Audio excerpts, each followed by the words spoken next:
No tērā wiki puta e te whakatau I te minita I ngā take hauora ka tīmata tētahi hōtaka pūwero āra ki roto I te tai tokerau hei kaupare atu I te rerenga o te mate kiri uhi ua kakā.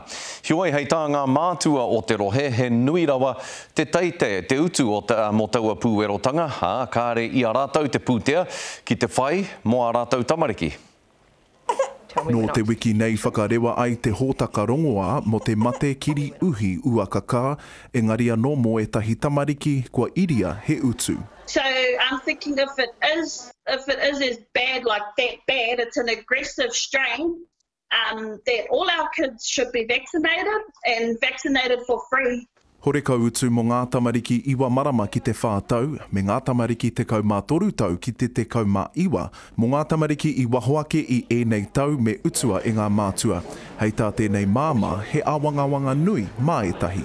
Some whānaus here can just afford to feed their tamariki, and then now that they will have to pay for the vaccine, it's pretty sad. Hei tā te mema paremata mo whāngarei a Shane Reti, he mahi nui kei mua I te aroaro mo ngā kaimahi hauora o te tai tokerau. My colleagues are telling me 20,000 vaccines will not be enough and that we don't have the workforce to deliver on time to the schedule the Minister's talking about.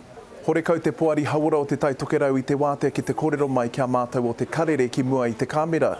Heoi I whakahoki I mera mai rātou me te ki. Rua te kau mano ngā rongoā ka whakawhiwhia e rātou, no reira me wānangahia me pēhea e ārai I te katoa. Tētaia te hunga pipi pāpau te whakakupu ake I o rātou mā wiwitanga, ko ngā kaikawe I te mā wiwitanga he te kaumātoru ki te kaumā iwa te pakeke.